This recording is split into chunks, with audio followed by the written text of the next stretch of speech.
ইট ওয়াজ 1 October 2024। সকাল কটা বাজবে?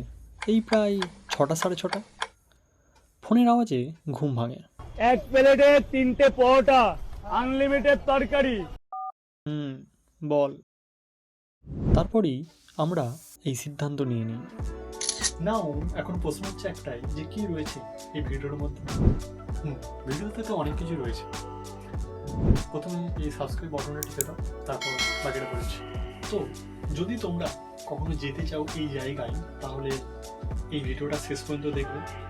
কেননা এখানে প্রত্যেকটা জিনিসকে বিশ্লেষণ করেছি, যে কোথায় কী রকমের কী ঘটনা ঘটে এবং কি কি তোমাদের সঙ্গে নিয়ে যেতে হবে, কোন সময়ে তোমাদেরকে যেতে হবে, এক্সেট্রা এক্সেট্রা।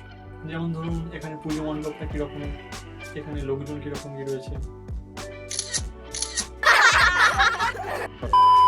রন বন স্কুল পেরিয়ে আমাদের যাত্রা শুরু হয় মেয়ে দেখে।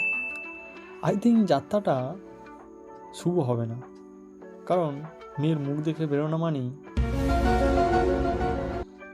রোদ ঝলমলে এই ফাঁকা রাস্তা দিয়ে আমরা দুজনেই যাচ্ছিলাম আমাদের মায়ের দর্শনে। চারিদিক যেন সবুজে ভরা। প্ল্যানটা হচ্ছে তারা মায়ের দর্শন করা। আমরা যাচ্ছি দুজনে, ফিরে আসছি যেন। দীর্ঘক্ষণ রাইড করে আমরা এসে পৌঁছাই এখানে। কি বলো, কেমন লাগছে? অনেকক্ষণ পর আমরা বাইকটা পার্কিং করি। দিস ইজ সেকেন্ড তারাপীঠ ধাম। ভাবছো এটা কোথায় অবস্থিত? বলছি এত তাড়া কিসে? প্রথমে একটু ভিডিওটা দেখো, পারলে কষ্ট করে সাবস্ক্রাইব বাটনটাও টিপে দাও। চলুন একটু অভিজ্ঞতা সম্বন্ধে বলা যাক। মানে অ্যাকচুয়ালি প্রথমে গেলেই কি ঘটতে পারে। মন্দির প্রাঙ্গণে যেতে না যেতেই কিছু কাকিমা রয়েছে, ডাকবে, আসুন আসুন আসুন, আমাদের কাছ থেকে মাল করুন, এবং শেষমেশ আপনারাও যাবেন আমার মতো, গিয়ে একটা পূজার সোডা কিনবেন। এখন প্রশ্ন হচ্ছে, এখানে 51 টাকা আর 101 টাকার পূজার এই মণ্ডপ পাওয়া যায়, তো আমার মতো পাবলিক 51 টাকায় চুজ করবে নিশ্চয়ই। কিন্তু যদি তোমরা 101 টাকার পূজা মণ্ডপটি নাও, তাহলে তেমন কিছু পার্থক্য নেই, জাস্ট বেশি কিছু ফুল রয়েছে এবং পাত্রের আকারটা একটু বড় এবং মিষ্টির পরিমাণও তুলনামূলক একটু বেশি থাকবে, এই আর। মন্দিরের এই ডান দিকটি হলো প্রবেশদ্বার আর এই বাম দিকটি হলো বাহির পথ। আর হ্যাঁ, এখানটিতেই বেশিরভাগ পাবলিক ছবি তোলে, কেউ কেউ আবার ইনস্টাগ্রামে রিলসও বানায়। আমি দেওয়ার মতো কিছু ছিল না, কোনো ক্রমে আমি এইচএস পাস করেছি। সেই এইচএস পাস করার যে শিক্ষা, সেটা আমি প্রণয় বাক্সে দিয়ে দিয়েছি। আর মা যদি নেয় নিয়ে নেবে। আর যারা খাবার পেটুক তাদের জন্য এটা মাত্র 51 টাকায় নিরামিষ খাবার। 9টা থেকে টিকিট কাটা শুরু হয়, প্রায় 11টা নাগাদ এটা বন্ধ হয়ে যায়। তবে ভিড় কম থাকলে 12টা 30 পর্যন্ত কাটা যায়। তো চলুন আর দেরি না করে পূজার সরঞ্জাম নিয়ে যেতে লাগে, দেখুন কি হয়। এখানে পূজা দেয়া হয়, তবে বলে রাখি এখানে সামান্য কিছু প্রণামী দিতে হয়, তাই আগে থেকে প্রণামী রেডি করে রেখো, না হলে বেশি যদি ভিড় হয় তাহলে আমাদের মতো সমস্যায় পড়বে। পয়সা বার করতে করতে অর্ধেক সময় চলে যাবে, আর না পুজোতে মন আসবে না অন্য কিছুতে।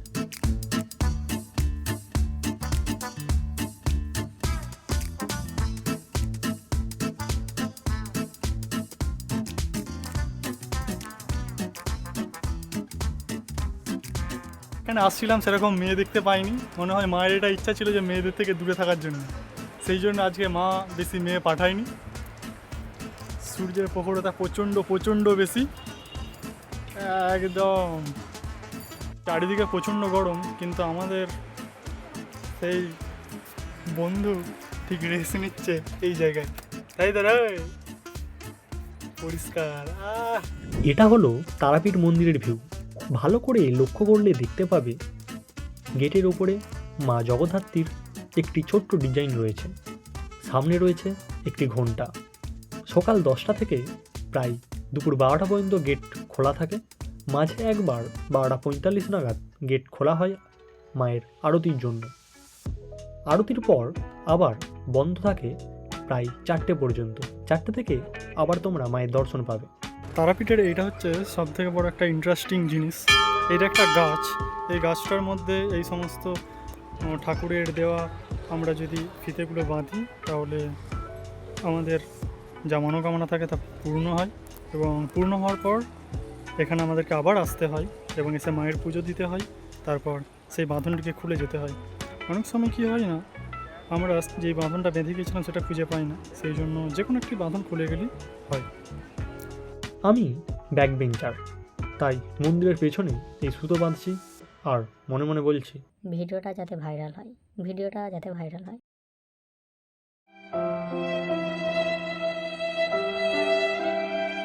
এদিকটা হচ্ছে আমাদের মায়ের মন্দির রয়েছে, অনেক ফটোগ্রাফি আর সব হচ্ছে। তো এই দিকটায় প্রচণ্ড গরম রয়েছে, আমরা এই দিকটা করে মোমবাতি আর সব জ্বালাবো। পুজো আমাদের হয়ে গেছে, তো এখন মোমবাতি জ্বালানোর সময়, তো বিরাট গরম। তারপর মোমবাতি জ্বালাই, ঘন্টা বাজাই। এদিকটা দিয়ে হচ্ছে মায়ের বাহির পথ, বাহির পথেতে অনেকে অনেক কিছুই বেঁধেছে। তো এদিকটা দিয়ে আমরা বেরিয়ে আসবো।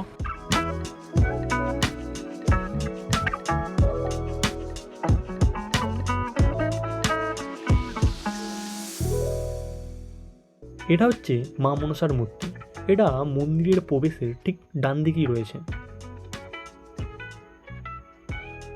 এখানটাই হোমযজ্ঞ ইত্যাদি সমস্ত কিছুই হয়। আর মন্দিরের ডান দিকে আছে একটি শিবের মূর্তি, আর এটা হলো বামদেবের মূর্তি। এখন সময় 12:45, মায়ের আরতির সময়। তবে এই আরতি 12:45 থেকে 1টার মধ্যেও হয়।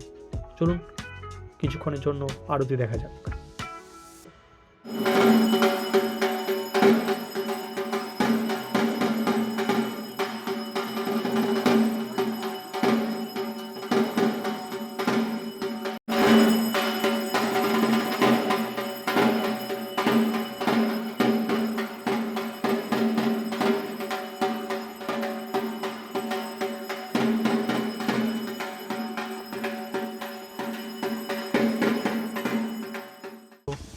আশা করছি এই ভিডিওটা তোমাদের খুব ভালো লেগেছে। তো যদি ভিডিওটা ভালো লেগে থাকে অবশ্যই লাইক, কমেন্ট এবং সাবস্ক্রাইব করবেন এবং এখানে আসার চেষ্টা করবেন। আমি লোকেশান ডিসক্রিপশানে দিয়ে দিচ্ছি, চেক করে নেবেন।